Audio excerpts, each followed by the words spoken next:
Hi guys, this is jsn1.com and I'm here with the unboxing of the iPhone 7, Apple's famous flagship for the year 2016, unveiled in the earlier part of September. This is the 4.7-inch version of the new phone. There's also the bigger iPhone 7 Plus with a dual camera. We only have the one with a single camera. So things to remember here: no audio jack and the change of the home button, but this is an unboxing, so let's get to that. The basic version, the 32GB one, is $649. It increases to $749 for the 128GB or $849 for the 256GB. So in the box we find the metal key to open the SIM slot, stickers, and a ton of user manuals and details regarding the device. Okay, let's put this aside, and then the star of the show, the star of the unboxing, is the iPhone 7, available here in rose gold, but you can also buy it in black, silver, gold, or the special jet black flavor, which can be found only for the 128 and 256GB version. As you can see, the antenna lines have moved to the edges. There is no audio jack here, and the home button is no longer clicky, it's no longer mechanical, it's now digital. Inside the box we find the charger, which is this one here, and here we have the brand new set of Apple Earpods. I said Earpods, not AirPods, keep that in mind. At first glance nothing has changed, but a closer inspection reveals that there's no audio connector here, instead being replaced by a Lightning. So these are Lightning Apple Earpods. Okay, here we go. Interesting way of placing them. Usually there was a case, a plasticky transparent case. That's no longer the case, pun intended. So as you can see, it's a Lightning set of Earpods. The basic design doesn't seem to have changed, and I guess they sound the same, maybe better because of the whole hi-fi music lossless thing.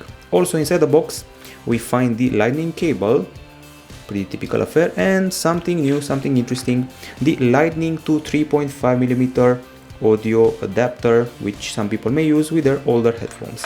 Okay, time to fire up this baby, the iPhone 7, and perform its initial setup. It feels very weird to press here and not feel the mechanical push of the home button. That's rather strange, but we can live with it. So this phone measures 7.1mm in thickness, exactly the same as the predecessor, and weighs 138 grams, which is actually 5 grams less than the iPhone 6s. Okay, so we need a valid SIM.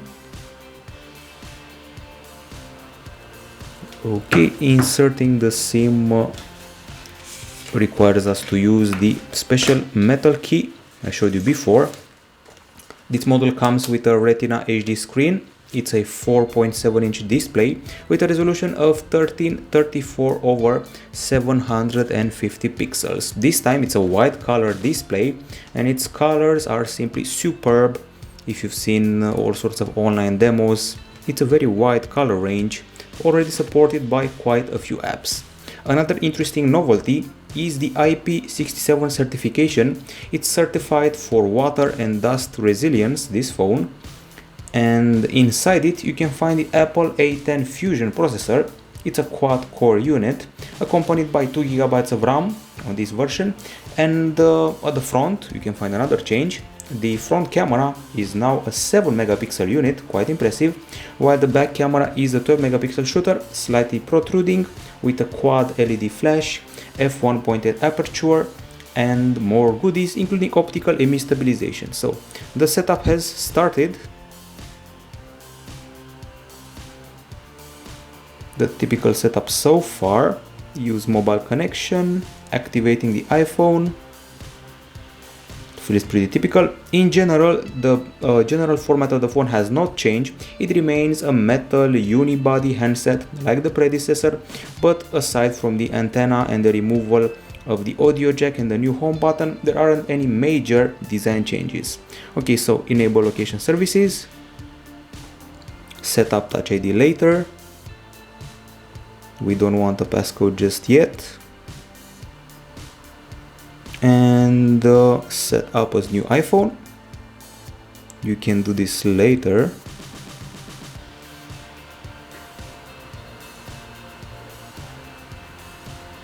Okay, policy, so far so good. Diagnostics, and meet the new home button. You can customize it actually. So there are 3 levels of pressure that you can apply to it. So you can choose your click. That's level 1, feels rather light. Level 2, stronger kick. It has a small engine inside, a Taptic engine that simulates the vibration and the push of a mechanical button. Basically, I'm guessing it's inspired by the whole Apple Watch similar system. I'm going to go with level 2. We do not need display zoom, standard is well, and welcome to the iPhone. Of course, it runs iOS 10, and as I said before, it comes with a 12 megapixel shooter at the back. Here you can find what's up next, Siri app suggestions, weather, and all the goodies. And one of the shocking aspects in iOS 10 is the fact that you will no longer have to swipe. You have to press home to open. Usually people for many years now have been swiping to open up the screen. Well, no longer, you only have to press the home.